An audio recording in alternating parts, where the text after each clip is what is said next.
वंश की रक्षा किसी प्रदेश में मंदविष नाम का एक वृद्ध सर्प रहा करता था। एक दिन वह विचार करने लगा कि ऐसा क्या उपाय हो सकता है जिससे बिना परिश्रम किए ही उसकी आजीविका चलती रहे। उसके मन में तब एक विचार आया। वह समीप के मेढकों से भरे तालाब के पास चला गया। वहां पहुंचकर वह बड़ी बेचैनी से इधर उधर घूमने लगा। उसे इस प्रकार घूमते देखकर तालाब के किनारे एक पत्थर पर बैठे मेढक को आश्चर्य हुआ। तो उसने पूछा, मामा, आज क्या बात है? शाम हो गई है किंतु तुम भोजन पानी की व्यवस्था नहीं कर रहे हो। सर्प बड़े दुखी मन से कहने लगा, बेटे क्या करूं, मुझे तो अब भोजन की अभिलाषा ही नहीं रह गई है। आज बड़े सवेरे ही मैं भोजन की खोज में निकल पड़ा था। एक सरोवर के तट पर मैंने एक मेढक को देखा। मैं उसको पकड़ने की सोच ही रहा था कि उसने मुझे देख लिया। समीप ही कुछ ब्राह्मण स्वाध्याय में लीन थे। वह उनके मध्य जाकर कहीं छिप गया। उसको तो मैंने फिर नहीं देखा, किंतु उसके भ्रम में मैंने एक ब्राह्मण के पुत्र के अंगूठे को काट लिया। उससे उसकी तत्काल मृत्यु हो गई।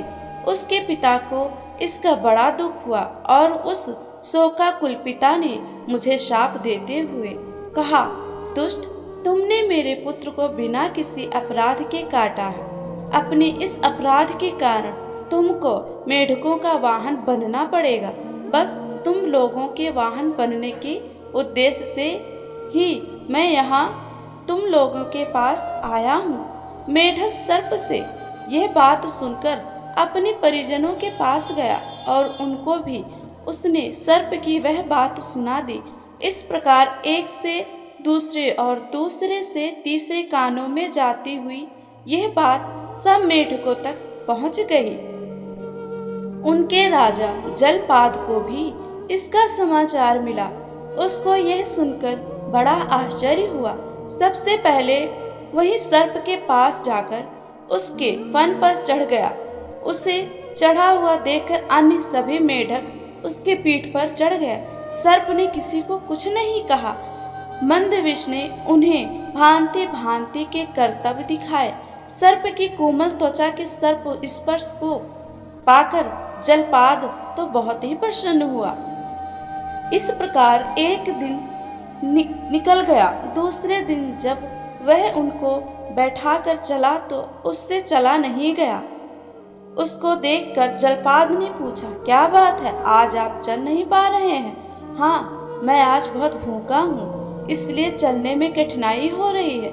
जलपाद बोला, ऐसी क्या बात है, आप साधारण कोटि के छोटे मोटे मेढकों को खा लिया कीजिए।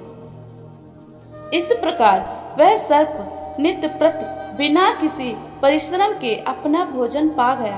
किंतु वह जलपाद यह भी नहीं समझ पाया कि अपने क्षणिक सुख के लिए वह अपने वंश का नाश करने का भागी बन रहा है। सभी मेढकों को खाने के बाद सर्प ने एक दिन जलपाद को भी खा लिया।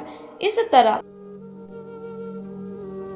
मेढकों का समूचा वंश ही नष्ट हो गया। इसीलिए कहते हैं कि अपने हितैषियों की रक्षा करने से हमारी भी रक्षा होती है। अगर आपको हमारी ये कहानी पसंद आई हो तो प्लीज़ लाइक करें, शेयर करें, कमेंट करें और चैनल को सब्सक्राइब करना बिल्कुल भी ना भूलें।